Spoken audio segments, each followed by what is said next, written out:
Hi, magandang umaga sa inyo mga kasawi. Kamusta na po kayong lahat? Naway nasa mabuti kayong kalagayan at mag-iingat kayo palagi mga kasawi. At syempre magbibigay tayo ng ating topic. Ayan.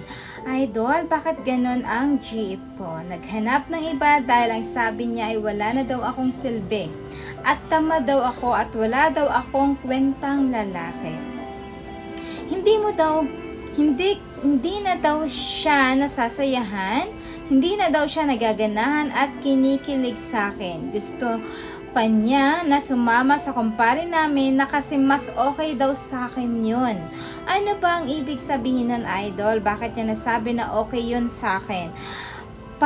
Pakipaliwanag naman please. Kasi malapit na akong sumuko dahil siya lang ang babaeng minahal ko ng sobra. So yung ating sender ay isang lalaki mga kasawi na sabi nga niya ay naguguluhan na siya ng ibig sabihin. Tapos kasi yung babae ay nagsasabi sa kanya na wala siyang kwentang lalaki. Yun na nga, parang the rest lahat ay masasama or masasakit na salita yung sinabi at binitawan ng isang babae sa kanya na mas gusto pa ng isang babae na doon sumama sa kumpare nila kasi mas okay daw yun nakasama kumpara sa kanya. So anong ibig sabihin kasi malapit na daw sumuko yung ating sender? Simple lang yan mga kasawi. Pakinggan mo to sa ating sender. Lagi niyong tatandaan, kapag ka ang isang babae ay nagsalita ng ganito sa inyo, so ibig sabihin maaaring totoo yung sinasabi niya kasi hindi bibitawan ng isang babae ang ganitong salita kung talagang meron siyang pagmamahal sa iyo, kung meron ka pang kahalaga para sa kanya at higit sa lahat, hindi niya magagawang sumama sa ibang lalaki kung talagang mahal ka ng isang babae. Kasi kami mga babae, kapag once na kami ay nagmahal ng sobra, hindi namin kayang maghanap ng iba at nakokontento kami na kayo lang sa buhay namin at talagang hindi namin kaya na sumama sa ibang lalaki kung talagang mahal namin kayo. Lagi niyong tatandaan yan. So ibig sabihin, once na sumama ang isang babae sa ibang lalaki, so isang lang ang ibig sabihin niyan na talagang walang nararamdaman na sa'yo ang iyong jeep or asawa or jowa mo. Diba? Napakasimple lang yan. Hindi kanya kayang saktan kung talagang meron pa siyang pagmamahal sa'yo.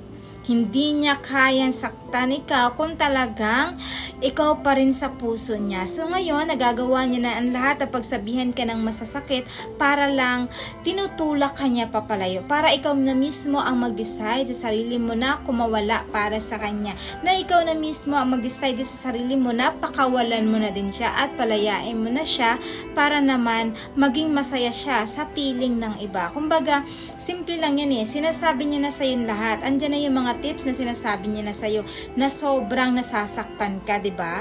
Sabi ko nga sa inyo, ang babae hindi gagawa ng paraan na para masaktan ka. Hindi siya gagawa ng paraan na para durugin ang puso mo, diba? Simple lang yan. Pakawalan mo na yung asawa or jowa mo kasi kapag ganito na mag-i-stay ka sa kanya, patuloy mo lang na talagang sinasaktan mo yung sarili mo ng paulit-ulit. The more na kayo ay nagkakasama ng matagal, the more na kayo ay nag-uusap, mas lalo kang masasaktan ng hustong-husto. Kasi nga, hindi mo gusto yung mga maririnig mo na salita na sasabihin niya sa'yo. Ganun lang yung kasimple. So ngayon pa lang, mas maganda na palayain mo na siya dahil hindi mo siya mahal. Palayain mo siya dahil para sa sarili mo. Gawin mo na mahalin mo muna yung sarili mo bago mo siya mahalin ng tuluyan mismo. Masakit? Oo. Siyempre, lahat naman tayo masasaktan kapag once na mahal natin yung isang tao, ay ayaw natin itong mawala sa atin. Ayaw natin makita na may kasama na siyang iba. Pero ano ang gagawin mo? Magi-stay siya sa'yo pero patuloy kang nasasaktan. Nadudurog yung puso mo sa bawat araw na kinikilos niya at pinapakita niya sa'yo at sa mga sinasabi niya sa'yo, diba? Mas magandang ikaw ay magparaya para sa sarili mo dahil habang hindi pa huli ang lahat at wala ka pang nagagawa para sa kanya na masakit. So yun lang po yun mga kasabi sa ating sender. Naway naintindihan mo ang ibig kong sabihin. Maraming salamat po sa patuloy na pagsuporta mo sa akin. So walang sawang pag-share at pag-comment. Sa mga hindi pa po nakapag-subscribe mga kasawi, pwede na kayo mag-subscribe, pwede na rin kayo mag-follow para updated kayo sa topic ko araw-araw. Magandang umaga mga kasawi. Mahal kayo ng inyong advisor.